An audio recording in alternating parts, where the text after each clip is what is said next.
middle-of-the-road fortune stick for Hong Kong. Huge crowds on hand for Lunar New Year fireworks show. And fears of violence grip Bangkok ahead of snap elections.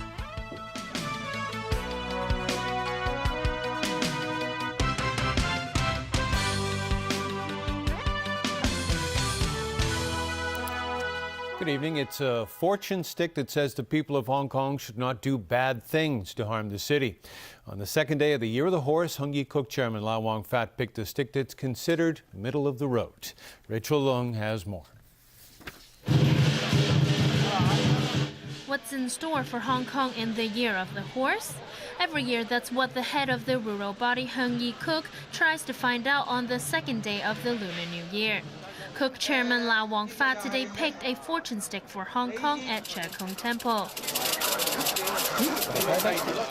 Stick number 4 is considered middle of the road.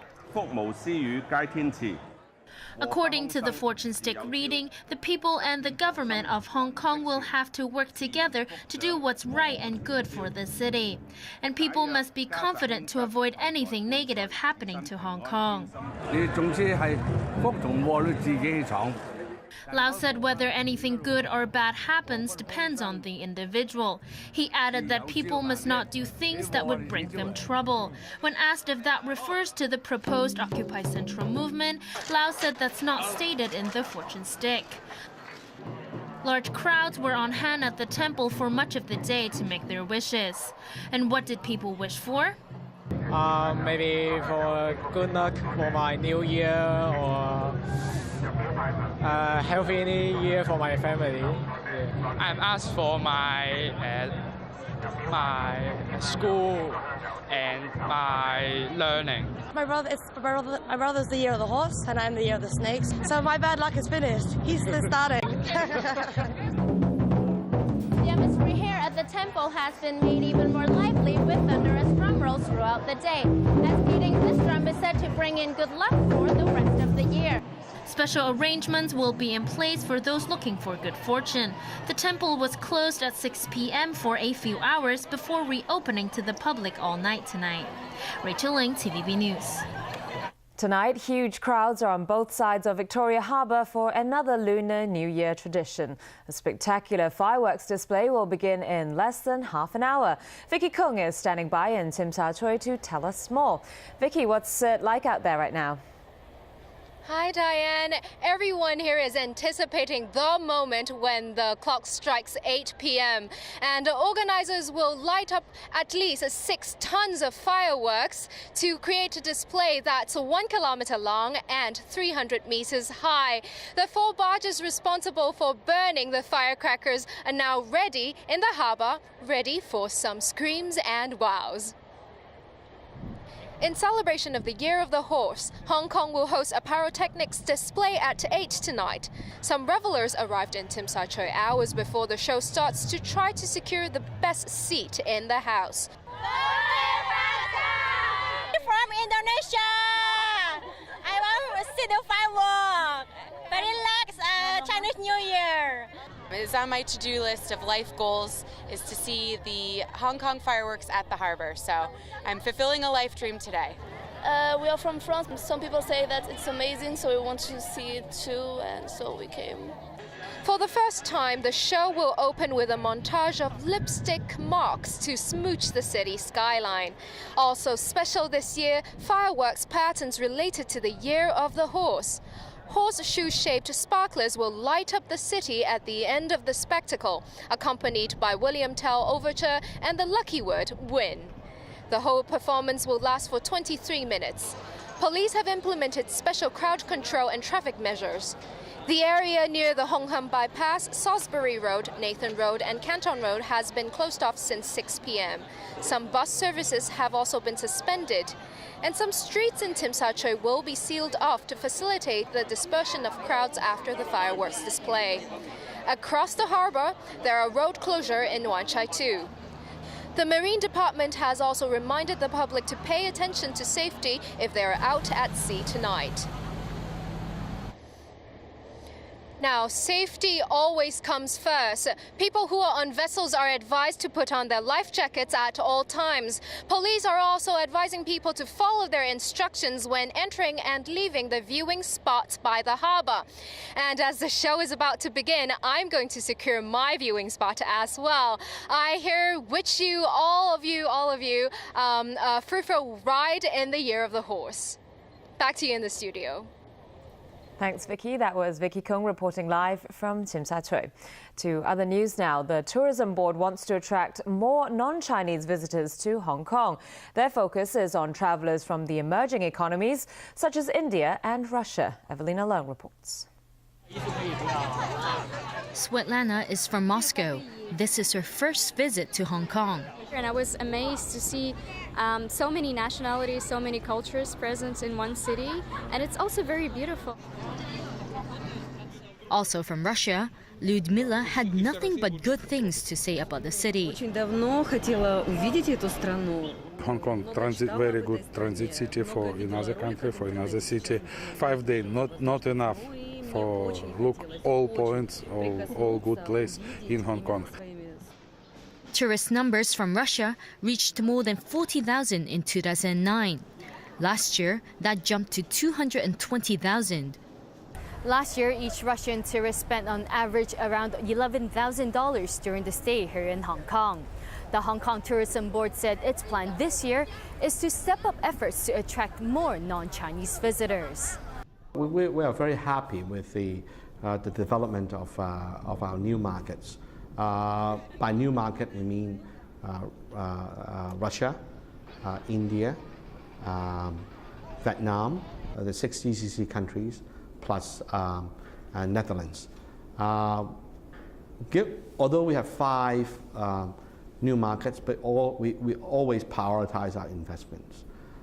Currently, we are focusing our dollar behind on the Russian market, Russian markets, India, and also Vietnam. Lau also pointed out that the Tourism Board will continue to work closely with places such as Hainan and Thailand that are famous for their beaches.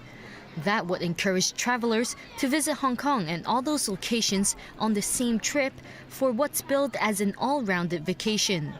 Evelina Leung, TVB News. Overseas now, it fears that violent clashes will erupt during tomorrow's snap elections in Thailand. Has the government beefing up security for those headed to the polls? And here's Sonia Artero with the latest. Anti-government protesters in Thailand marched through the streets of Bangkok ahead of tomorrow's vote. They also marked the Lunar New Year with dragon dance performers who joined protesters and their leader, Suthep Thaugsuban. Suthep warned voters not to be fooled by caretaker Prime Minister Yingluck Shinawat's efforts to return her Pheu Thai party back to power. He insists she and her brother, former Prime Minister Thaksin Shinawat, will always be corrupt. Suthep encouraged protesters to keep fighting by completely paralyzing Bangkok and preventing people from casting their votes. Because their fight has often turned violent, 100,000 police officers will be deployed nationwide tomorrow. And the army is putting 5,000 soldiers in the capital to boost security. Remembering protesters blocked 49 of Bangkok's 50 districts from early voting, police are tasked with ensuring that's not repeated. While Suthep vowed to deter voting, he did assure that no drastic measures would be taken. But just today, a truck used by protesters to block a road to an office housing election material was shot at. It sustained 3 gunshots to 1 window. Despite this and other violent threats, the government is adamant the election will go on as planned. Officials continued preparing ballot boxes to be distributed at the various polling stations.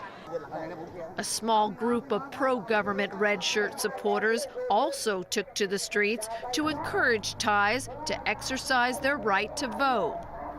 With 10 people killed and more than 500 wounded since protests began in November, the United Nations in Thailand is calling for a peaceful vote. Sonia Artero, TVB News. A long-delayed oil pipeline project between the United States and Canada has cleared a major hurdle towards approval. A U.S. State Department report showed no major environmental problems in the proposed Keystone XL pipeline. Alan Booknear reports. The $7 billion project that would run almost 2,000 kilometers from Canada's tar sands in Alberta to a hub in the American state of Nebraska has become a symbol of the debate over climate change. U.S. President Barack Obama blocked the Keystone XL project 2 years ago, saying he didn't have enough time for a fair review. The State Department report stopped short of recommending approval of the pipeline, but said the development of the Alberta tar sands oil is inevitable, with or without it. It said that while oil derived from the tar sands generates about 17% more greenhouse gas emissions than traditional crude, other methods of transporting the oil, rail, truck, and barge, would release even more ozone-depleting gases. A State Department spokeswoman stressed the findings were only a step in the process, and Secretary of State John Kerry would now consult with 8 other government agencies. There's a comment period for the relevant agencies of up to 90 days. There's no deadline for Secretary Kerry to make a decision, and for Secretary Kerry, climate and environmental priorities will of course be part of his decision-making. The report dismayed environmental groups.